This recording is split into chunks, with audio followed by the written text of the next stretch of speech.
Hello everyone. As you can probably tell, it's been a little while since we've been in this room, but I can happily say that I finally am able to do more of these videos and, build some more stuff. So today, we're going to be opening up the Warhammer 40k Blood Angel Baal Predator. This is a tank that's specific to the Blood Angels faction, and I find it to be quite a good tank, personally. Mainly because, compared to other tanks in the Blood Angels faction, ours is actually able to move 12 inches. As you've seen in the battle reports, obviously you can tell, you'd rather move, 12 inches than move 6. That's why, since this tank will be... I'm going to equip both of these tanks the exact same. They're both going to be using heavy flamers. They'll be the main... Okay, so it's going to have the main heavy flamer, for the main gun. And then on the side, it's going to be flamethrowers on the side as well. And then the bolt gun on top for that extra support, just in case, That's instead of using the just regular bullet, the long-range guns, mainly because it's a fast vehicle, and when my whole army is functioning at around 2,000 points once these tanks are both built, then I'll be able to be pretty much a fully, because you saw how fast those rhinos moved.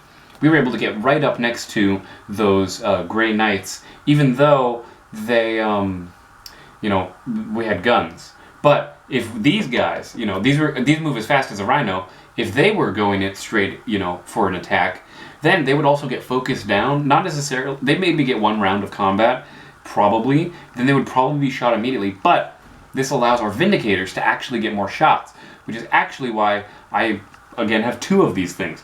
Because, they're actually really useful. So, in the spirit of that, I'd say we may as well go ahead and open these boxes, which have long been awaited to be opened. Now, I want to point out that if you want to get your own Baal Predator, it is only $57.75 at your local Pacific Coast retailer. As far as I can tell, that's what they're selling it for. That's not, of course, including California, because everything's like more expensive there or something.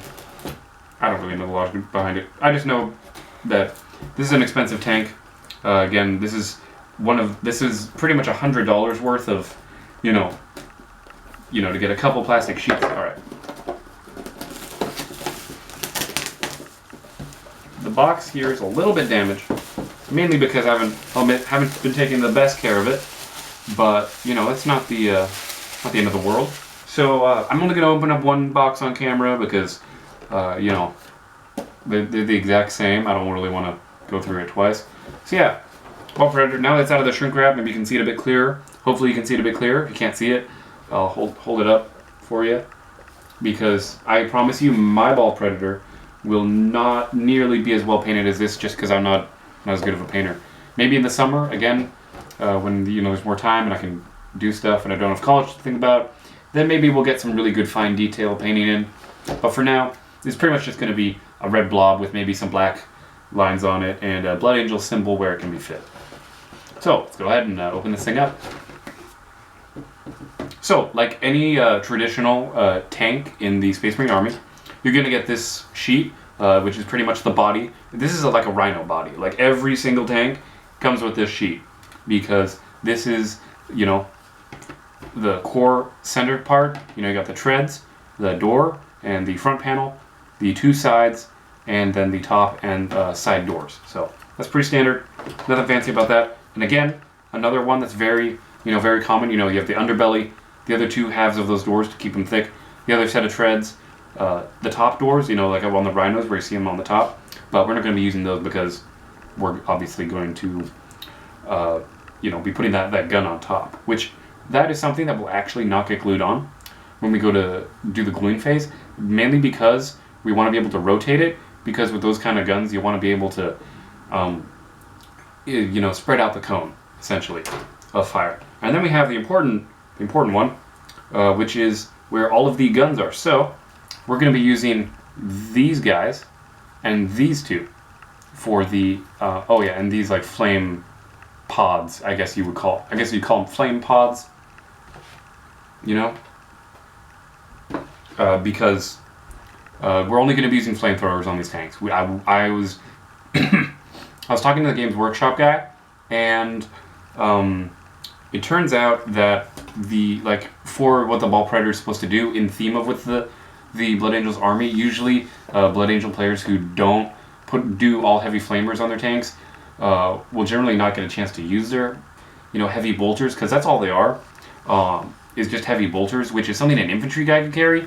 So if I ever felt like I was lacking in that, I'll happily spend $15, pick up 10 figures, and put on some heavy bolters if I feel like it's really necessary. I don't personally find it necessary. I feel like the flamethrowers are really going to be what will keep us going. Plus, if we ever do run into a horde army, having those flame weapons will be very helpful in dealing with that. So that way it'll also mean we can change up our strategy, because you'll notice, I'll talk more into this later, but essentially because we didn't have our flamethrowers, we had to use our infantry, who were squishy, in the front lines, which isn't good. Ideally, obviously you don't want to play with terrain and stuff, there'd be a bit more tactics in it, but for straight up on the field battle, you want to have your infantry back, but you need to have something for your opponent to kill. So that's what these tanks are for. And these tanks are actually pretty darn strong. For a Predator, I'm pretty sure they have like four hit points or something. It's wonderful. So yeah, so that's what's physically in the box. And you know what? I changed my mind. I'm gonna open up the other box. You know why? Because I feel like it. Plus, I don't know how long it'll take until I get a chance to spray paint, so may as well save myself the trouble and open this one up for you as well.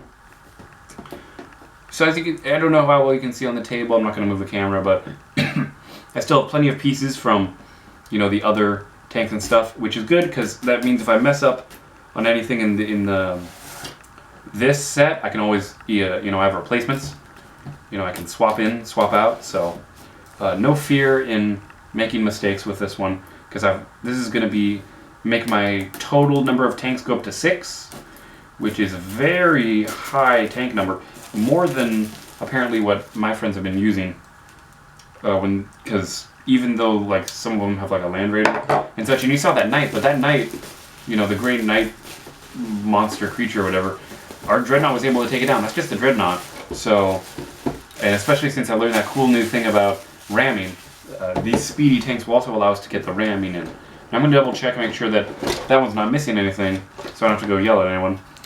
Make sure we only have 3, so you got the basic one, got the other basic one, and then the specialized one. Now, let's see, what else do they have on here? Yeah, a lot of heavy bolters, small bolters, yep, no, okay, yeah. Yeah, so it's pretty much either heavy bolters or flamethrowers. Flamethrowers clearly going to be the better choice here for this particular situation. So I'm really glad to see that, I didn't get ripped off on either one of them. And we're obviously going to have that top gunner, which can when you're playing the game, you can either pretend it's there or not there. And that is about going to wrap it up for the Blood Angel Baal Predator. I really like this tank. I think it's going to be pretty good on the battlefield. Hopefully, I'll be able to use these guys as a distraction for the most part. But the thing is, they're so strong that they're not even really like a throwaway unit. Because if the enemy lets them get into play and get to do their thing, there won't be, they're still a threat, which is what's important.